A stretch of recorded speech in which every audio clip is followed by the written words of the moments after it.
Good morning once again, students, and welcome in second video of 2nd September 2020 of class 11th Commerce. And I am Amit Kumar presenting this video. This is consecutive second video of today's lecture. तो अभी हम लोग देखेंगे, अब इससे पहले जो हम लोग ऑब्जेक्टिव ऑफ अकाउंटिंग के पहले तक पूरा कर लिए थे। अब वीडियो बड़ा होता जा रहा था इसलिए मैंने इसको स्टॉप किया। अभी मैंने इसको जो है दूसरा वीडियो में इसको किया। ऑब्जेक्टिव ऑफ अकाउंट्स जो है इसमें लिखा हुआ है कि अकाउंटिंग का उद्देश्य क्या है, क्यों हम लोग अकाउंट्स बनाते हैं। तो इसका पहला उद्देश्य देखिए। पहला उद्देश्य बोलता है maintenance of records of business transaction, यानी बिजनेस ट्रांजैक्शन है उसको रिकॉर्ड करने के लिए, उसको मेंटेन करने के लिए, रिकॉर्ड को मेंटेन करने के लिए बनाया जाता है। पहला उद्देश्य। सेकंड उद्देश्य में आइए, जो सबसे इम्पॉर्टेंट और सबसे आई थिंक इसके बाद कुछ बचता नहीं है, that is calculation of profit और लॉस। यानी व्यापार में हमें एक पीरियड में कितना प्रॉफिट होता है या कितना लॉस होता है, इसके बारे में हम लोग पता करते हैं। चाहे वो मंथली हो, चाहे वो क्वार्टरली हो, चाहे वो हाफ ईयरली हो, चाहे वो ईयरली हो, हमें पता लगना चाहिए कि प्रॉफिट कितना हो रहा है। That is calculation of profit और लॉस। देना पाइए क्वालिटेटिव कैरेक्टरिस्टिक्स ऑफ अकाउंटिंग को ये इस तरह से एक डायग्राम में पूरा करके अच्छा तरह से बताया गया है। देना ये पॉइंट नंबर 3 जो है ऑब्जेक्टिव ऑफ अकाउंटिंग का, डिपिक्शन ऑफ फाइनेंशियल पोजीशन, यानी व्यापार में क्या उसका फाइनेंशियल पोजीशन है, इसका वित्तीय स्थिति क्या है। यानी कि व्यापार में कितना लायबिलिटी है, लायबिलिटी मतलब होता है दायित्व, यानी कितना रुपया चुकाना है, किससे लोन लिया है, और कितना एसेट्स है, यानी संपत्तियां उसकी क्या क्या है, जैसे बिल्डिंग्स हो गया, उसके कैश में, उसके बैंक अकाउंट में कितना पैसा है, उसके पास कैश में एक्चुअली में कितना है, किन लोगों को उसने उधार बेचा है वहाँ से पैसा आएगा, प्लांट की स्थिति, मशीनरी की स्थिति, ये सारा जो है चीज़ें के बारे में बताता है। डिस्क्रिप्शन ऑफ फाइनेंशियल पोजीशन जिसको हम लोग बोलते हैं। देना ये point number 4, providing accounting information to its users. Information जो निकलता है अकाउंट्स को बनने के बाद, उसका जो यूज़र है, इसका यूज़र्स को प्रोवाइड करता है यानी देता है। उसका यूज़र कौन कौन होता है, तो उसका यूज़र होता है इंटरनल और एक्सटर्नल। इंटरनल यूज़र कौन कौन हो सकता है, तो ओनर यानी मालिक, देन एम्प्लॉइज़, मैनेजमेंट, तो ये सारे इंटरनल है। और एक्सटर्नल में तो पूरी दुनिया है, जैसे कि गवर्नमेंट है, पब्लिक है, सोसाइटी है, कंज्यूमर है, इन्वेस्टर है। इन्वेस्टर करने का मतलब जो आपके बिजनेस में पैसा लगाना चाहता है, विदेश वाले लोग हैं जो आपको देख रहे हैं कि आप कितना प्रॉफिट कमा रहे हैं और आप में कितना ग्रोथ अपॉर्चुनिटी है, तो ये जो है एक्सटर्नल यूज़र है। तो इन्फॉर्मेशन यूजर्स को भी बताना, ये भी इसका एक उद्देश्य है। ये पूरा इसका एक्सटर्नल के यूजर्स के बारे में एक लिस्ट दिया हुआ है। 9 पॉइंट नंबर, ये जो नेक्स्ट टॉपिक है हमारा, रोल ऑफ अकाउंटिंग। अकाउंट्स का रोल क्या है, इसका क्यों ये है, मतलब वाई। रोल मतलब आप समझते हैं कि वाई, ये अकाउंटिंग क्यों है, रोल क्या है, काम क्या क्या करता है, फंक्शन आप कर सकते हैं क्या क्या। तो रोल ऑफ अकाउंटिंग का पूरा पैराग्राफ इसमें दिया हुआ है, हम लोग इसको पढ़ते हैं। चलिए, for centuries the role of accounting has been changing with the changes in economic development. जैसे जैसे कि प्रगति होते चली जा रही है, आर्थिक प्रगति हो रही है, उसी तरह से अकाउंट्स का रोल भी बदलता चला जा रहा है। एंड इंक्रीजिंग सोसाइटल डिमांड्स में भी आ गया। पहले ब्रांचेज ऑफ अकाउंटिंग में आपने देखा कि फाइनेंशियल अकाउंटिंग है, कॉस्ट अकाउंटिंग है, मैनेजमेंट अकाउंटिंग है। उसके बाद मैंने आपको बताया टैक्स अकाउंटिंग भी होता है। एंड देन ये बताया सोशल रिस्पॉन्सिबिलिटी अकाउंटिंग, यानी अकाउंटिंग का एक और ब्रांच खुल गया, सोशल रिस्पॉन्सिबिलिटी। जो बड़ी बड़ी कंपनियों को बोला जाता है कि आप सोसाइटी के लिए भी कुछ कीजिए, तो सोसाइटी के लिए वो सारे कामें करते हैं, जैसे टॉयलेट्स बनाना, बगीचे बनवाना, गार्डन्स बनवाना, ग्राउंड्स बनवाना, ट्रैफिक लाइट्स लगवाना। तो ये सारा जो सोसाइटी के लिए किया जा रहा है। अब सोसाइटी के लिए, जैसे कि गंगा बहुत पॉल्यूटेड हो गई थी, तो इंडस्ट्रीज़ को कहा गया कि जो आप इंडस्ट्रियल वेस्ट जो गंगा में डालते हैं उसको आप प्यूरीफाई कीजिए, उसको साफ़ कीजिए, तब आप जाके गंगा में डालिए। ये सब सोशल रिस्पॉन्सिबिलिटी अकाउंटिंग में आता है। तो सोसाइटल डिमांड्स भी हो गया। It describes and analyzes the mass data of an enterprise through measurement and classification and summarization, and reduces those data into reports and statements। तो वो सब गैदर करके, मेजर करके, क्लासीफाई, समराइज, ये सारा करने के बाद जो है अकाउंटिंग उसको क्या करती है, एक रिपोर्ट में एक स्टेटमेंट बनाती है, उसमें वो कन्वर्ट कर देती है। उस स्टेटमेंट को पढ़ने से हमें पता चलता है कि एक्चुअल में इस कंपनी का क्या रोल है। Which show the financial condition and the result of its operation of that enterprise. जिस इंटरप्राइज के बारे में वो रिपोर्ट देती है उस इंटरप्राइज का ऑपरेशन, यानी ऑपरेशन का अर्थ होता है कि बिजनेस कैसा चल रहा है, फाइनेंशियल कंडीशन क्या है यानी वित्तीय स्थिति क्या है उसकी। Hence it is regarded as language of business, इसीलिए इसको बिजनेस का लैंग्वेज बोला जाता है। किसको बोला जाता है? अकाउंटिंग को। It also performs the service activity by providing quantitative financial information. Quantitative यानी क्वांटिटी की मात्रा में, यानी बजट, यानी न्यूमेरिकल वैल्यू मतलब अंक के रूप में भी इसको प्रस्तुत करता है। उसके बाद बोलता है accounting as an information system collects and communicates economic information about an enterprise to wide variety of interested party. तो ये बहुत सारे लोगों को बहुत सारी सूचनाएं देता है। However accounting information relates to the past transactions and it's quantitative and financial in nature, it does not provide qualitative non financial information. यानी इसका एक ड्रॉबैक ये भी बताया गया कि ये क्वालिटेटिव और नॉन फाइनेंशियल इंफॉर्मेशन को नहीं देता है। जैसे कि नॉन क्वालिटेटिव इंफॉर्मेशन, जैसे कि विश्वसनीयता, आप कह लीजिए कि कस्टमर का कितना विश्वसनीयता है आपके प्रोडक्ट में, इसको ये मेजर नहीं कर पाता है। आपके जो एम्प्लॉई हैं वो आपके कंपनी पर कितना भरोसा करते हैं, आपके कंपनी में काम करना चाहते हैं, इसका मेजरमेंट नहीं दे पाएगा। पब्लिक का कितना आपके प्रोडक्ट के ऊपर विश्वास, आप पर विश्वास है, वो पैसा कितना लगाना चाहती है, इसका भी इंफॉर्मेशन अकाउंट्स नहीं दे पाता है। तो these are some limitations of accounting. तो इस तरह से ये आपका हो गया। ये सारा बॉक्स आप पढ़िएगा और सब बॉक्स का भी आंसर आपको बुक में दिया हुआ है। अगर आप कहीं समझ में नहीं आएगा तो आप मुझे पूछ लीजिएगा। अब आइए डिफरेंट रोल्स ऑफ अकाउंटिंग जो है वो क्या क्या है। डिफरेंट रोल्स ऑफ अकाउंटिंग ये आपको टिक मार्क करके दिया है, सारा पढ़ लीजिएगा। यही सारा जो है रोल है यानी काम करता है। अब आइए बेसिक अकाउंटिंग टर्म्स, इसको भी हम लोग थोड़ा सा आपको समझा देते हैं कि ये बेसिक अकाउंटिंग टर्म्स क्या क्या है ना। मैं देख लेता हूँ अभी, चलिए बहुत समय है अभी। सबसे पहले एंटिटी का मतलब आप समझ लीजिए बिजनेस। छोटा सा दुकान से लेके बड़ा से बड़ा कंपनी रिलायंस डिजिटल जियो तक पहुंच जाइए, सब के सब बिजनेस एंटिटी है। एंटिटी का मतलब हो गया बिजनेस। ओके। ट्रांजैक्शन का मतलब होता है लेन देन, गिव एंड टेक। ओके, यानी किसी चीज़ को परचेज करते हैं, उसके बदले में जो आप मनी देते हैं, चेक देते हैं, अकाउंट ट्रांसफ़र करते हैं, गूगल पे से पेमेंट करते हैं, वो सारा के सारा ट्रांजैक्शन का नेचर में आएगा। ट्रांजैक्शन का हिंदी में मतलब हो गया लेन देन। लेन देन। असेट्स जो होता है इसका मतलब होता है संपत्ति।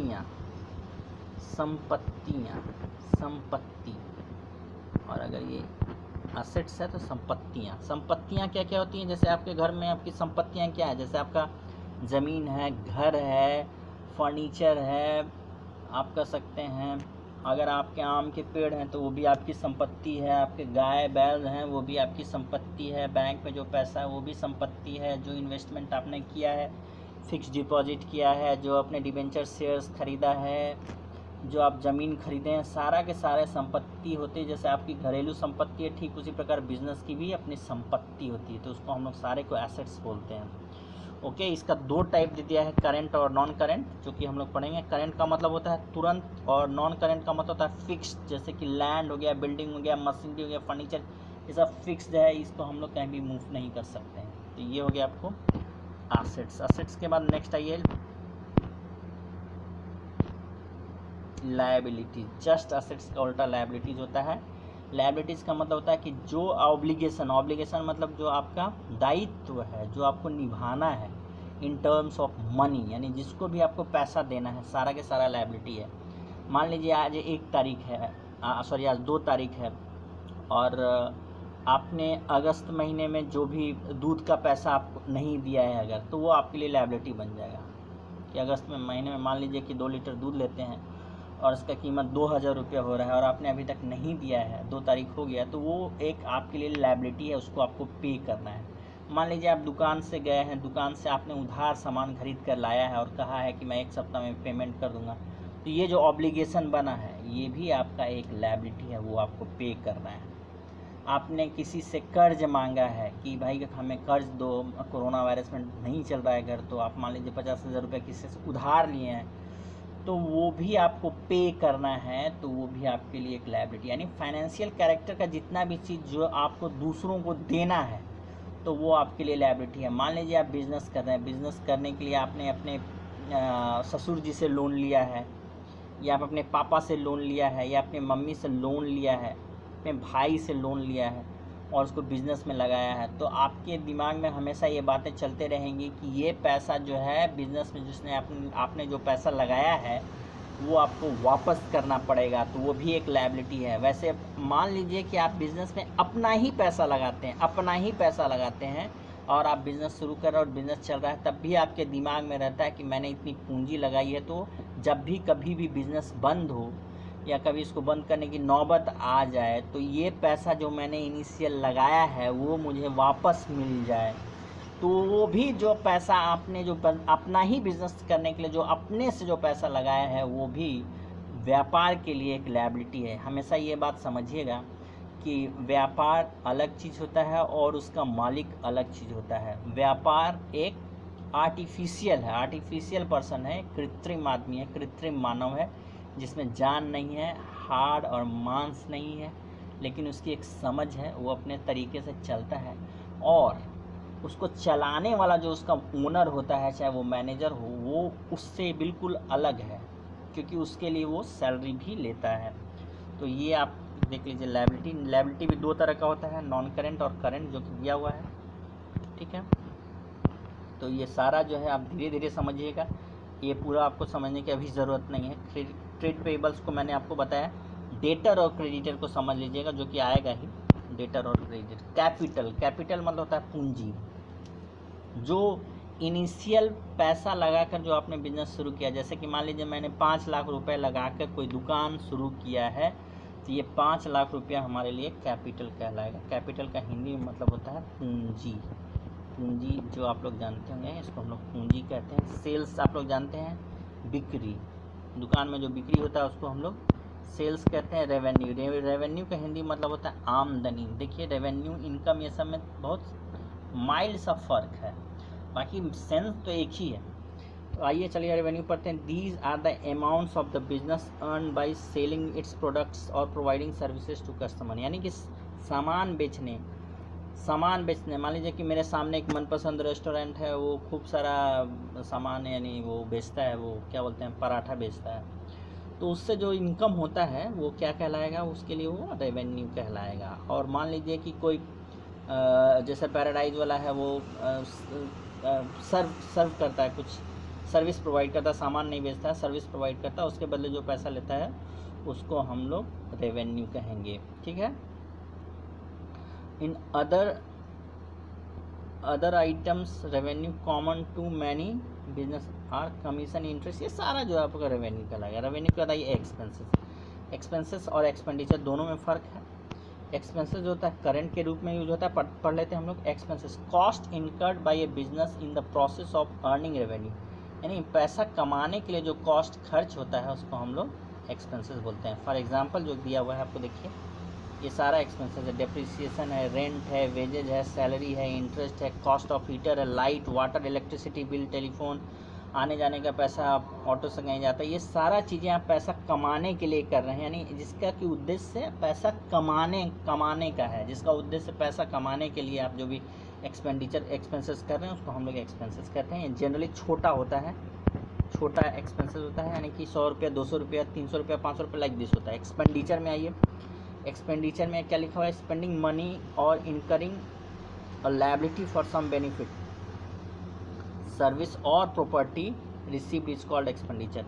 बोलता है पैसा खर्च करना, स्पेंडिंग मनी, और इनकरिंग ए लायबिलिटी, यानी पैसा को दायित्व के रूप में, यानी क्रेडिट के रूप में आप खर्च जब करते हैं, फॉर सम बेनिफिट, और ये बेनिफिट सर्विस और प्रॉपर्टी हो सकता है, यानी प्रॉपर्टी खरीदने के लिए जो आप करते हैं वो सब एक्सपेंडिचर। फॉर एग्जांपल आपको दिया हुआ है purchase of goods, purchase of machinery, purchase of furniture. आप देखिए गुड्स भी एसेट्स है आपका, मशीनरी भी एसेट्स है, फर्नीचर भी एसेट्स, यानी एसेट्स जनरली समझ लीजिए जो एसेट्स को खरीदने के लिए जो आपने खर्च किया उसको हम लोग एक्सपेंडिचर बोलते हैं। और ये बोलता है the benefit of expenditure is exhausted within 1 year if the benefit of expenditure is exhausted 1 year it is treated as expense. यानी अगर ये कम समय के लिए है, कम अमाउंट है और एक समय के अंदर इसका बेनिफिट खत्म हो जाता है तो इसको हम लोग एक्सपेंसेस की श्रेणी में, ऊपर वाले की श्रेणी में डाल देते हैं। बल्कि जो आप जो है उससे ज़्यादा के लिए अगर आप खर्च कर रहे हैं तो उसको हम लोग जो है एक्सपेंडिचर बोलते हैं। देन आइए प्रॉफिट और गेन में भी थोड़ा सा फ़र्क है। प्रॉफिट मतलब क्या होता है, the excess of revenue over a period of related expenses, यानी कि रेवेन्यू में से अगर एक्सपेंसेस को घटा देंगे तो हमारा प्रॉफिट आ जाएगा। जबकि गेन क्या कहलाता है, गेन होता है फॉर इवेंट्स और transactions which are incidental to business such as sale of fixed assets, यानी कि बड़े बड़े एसेट्स को अगर हम लोग बेच दें, एसेट्स को बेचने पर जैसे ज़मीन बेच दें, मशीनरी बेच दें, फर्नीचर बेच दें, तो उसमें जो आप प्रॉफिट कमाते हैं उसको हम लोग गेन बोलते हैं। उसको प्रॉफिट नहीं बोलते हैं, गेन बोलते हैं, कैपिटल गेन बोलते हैं। जैसे कि आप कोर्ट केस जीत गए, कोर्ट केस में जो आपको पैसा मिला वो आपके लिए प्रॉफिट नहीं होगा, गेन होगा। और जैसे कि मान लीजिए आपका बिल्डिंग का कीमत बढ़ गया तो वो आपके लिए गेन होगा। सिमिलरली जो है दो टर्म जो है प्रॉफिट के लिए यूज़ किया गया है, प्रॉफिट और गेन, जबकि लॉस के लिए एक ही टर्म है, दैट इज़ लॉस। लॉस तो आप जानते हैं, अगर रेवेन्यू से ज़्यादा एक्सपेंसेस हो गया, यानी खर्च ज़्यादा हो गया, रेवेन्यू कम हो गया, तो क्या हो जाएगा, लॉस हो जाएगा। और फिक्स्ड एसेट्स को भी बेचने पर लॉस हो रहा है। मान लीजिए आपने 5 लाख में एक लैंड का टुकड़ा खरीदा, कोरोना का समय है, कोई कीमत नहीं दे रहा है, हमने उसको 4.5 लाख रुपए में बेच दिया, तो 50,000 का भी जो है वो लॉस कहलाएगा। जबकि उल्टा, अगर मान लीजिए आप 5 लाख रुपये आपने कोई लैंड खरीदा और उसको 5.5 लाख में 5,50,000 में बेच रहे हैं, तो ये 50,000 गेन कहलाएगा, प्रॉफिट नहीं कहलाएगा, गेन कहलाएगा। लेकिन अगर मान लीजिए कम कीमत पे बेच रहे हैं तो उसको हम लोग लॉस ही बोलेंगे ना। चलिए, डिस्काउंट तो आप लोग जानते ही हैं, डिस्काउंट के बारे में और चर्चा होगा जब हम लोग सामान खरीदने जाते हैं और वो कुछ आपको डिस्काउंट दे देता है, मान लीजिए 10%, 5%, तो वो डिस्काउंट कहलाता है। देना ये वाउचर मतलब होता है जैसे कि कोई भी चीज़, जैसे कैश मेमो है, जब यानी पर्ची जिसको आप बोलते हैं, जब हम कोई सामान खरीदते हैं तो उसके बदले में कोई प्रूफ देता है, रिसीप्ट देता है, उसको हम लोग वाउचर बोलते हैं। वाउचर का दूसरा मीनिंग भी होगा, हम लोग आगे भी देखेंगे इसको। गुड्स का मतलब होता है सामान। जैसे मान लीजिए कि एक चावल का व्यापारी है, उसके लिए चावल गुड्स है। मान लो एक राशन का दुकान, तो राशन में जितनी सारी चीज़ें हैं उसको जिसको बेच सकता है वो सब उसके लिए गुड्स है। लेकिन वो जिसको बेच नहीं पाएगा वो गुड्स नहीं कहलाएगा। जैसे कि मान लो राशन दुकान में जो फर्नीचर रखा हुआ है, रैक रखा हुआ है, व्हीकल रखा हुआ है, ये सब गुड्स नहीं कहलाएगा। ओके, नेक्स्ट है ये ड्राइंग्स। जो व्यापार से हम पर्सनल यूज़ के लिए जो निकालते हैं पैसा, पर्सनल यूज़ के लिए, रिमेंबर बिजनेस यूज़ नहीं, पर्सनल यूज़ के लिए जो पैसा निकालते हैं उसको हम लोग बोलते हैं गुड ड्राइंग्स। ठीक है। परचेजेज मतलब सामान खरीदना। सामान खरीदते हैं काहे के लिए, बेचने के लिए। तो वो जो परचेज है वो क्रेडिट परचेज और कैश परचेज, दो तरीके से उधार भी खरीद सकते हैं सामान और पैसा दे के भी खरीद सकते हैं, दोनों के दोनों परचेज ही कहलाता है। देन स्टॉक आइए। स्टॉक का मतलब होता है जो सामान, जैसे कि राशन का दुकान में आप गए तो दुकान में आप जो देख रहे हैं, जो सामान दुकान में पड़ा हुआ है उसको हम लोग स्टॉक बोलेंगे। ठीक है, स्टॉक बोलेंगे। जैसे कि मान लो चावल देख रहे हैं, गेहूँ देख रहे हैं, आटा देख रहे हैं, सोयाबीन बड़ी देख रहे हैं, तेल देख रहे हैं, और भी बहुत सारा आइटम्स होगा वहाँ पे, साबुन है वगैरह वगैरह, तो सारे के सारे स्टॉक कहलाएगा। मान लीजिए एक सीमेंट और छड़ का दुकान, तो आप सीमेंट का बोरी देख रहे होंगे, वहाँ पे गिट्टी देख रहे होंगे, बालू देख रहे होंगे, छड़ देख रहे होंगे, पेंट देख रहे होंगे, वो सारा के सारे उसका स्टॉक कहलाएगा। तो हर दुकान के, अब सोना चांदी वाला दुकान है तो उसमें सोना और चांदी का जितना गहना उसके पास है सब स्टॉक कहलाएगा। तो स्टॉक मतलब सामान, गुड्स मतलब भी सामान। ठीक है। डेटर और क्रेडिटर, इसके बारे में मैंने आपको बता दिया। डेटर मतलब जिसको आपने उधार बेचा है, तो वो आपको बाद में आने वाला दिनों में पैसा देगा, इसलिए इसको बोलेंगे डेटर। और जस्ट इसका उल्टा होता है क्रेडिटर, यानी जिससे आपने उधार खरीदा है, उधार सामान खरीदा है, उसको हम लोग क्रेडिटर बोलेंगे। हाँ, डेटर एसेट्स होता है और क्रेडिटर लायबिलिटी होता है। देखिए मैं यहाँ पे लिख देता हूँ, एल मतलब लायबिलिटी हो गया, और ये डेटर ऑलवेज एसेट्स होता है, एसेट्स से ये, और ये एक प्रकार का दायित्व है हमारे, लायबिलिटी। ठीक है। तो ये हो गया आपको debtor and creditors, and then ये चैप्टर आपको ख़त्म हो गया। आपको जहाँ समझ में नहीं आएंगी बातें आप पूछ लीजिएगा। और सिमिलरली अकाउंटिंग टर्म्स के लिए मैं आपको एक और वीडियो शेयर कर दूंगा, जिससे कि मैं आपको पूरा डिटेल्स जो है उसमें दिया रहेगा। तो I hope you understand all this things. Thank you so much.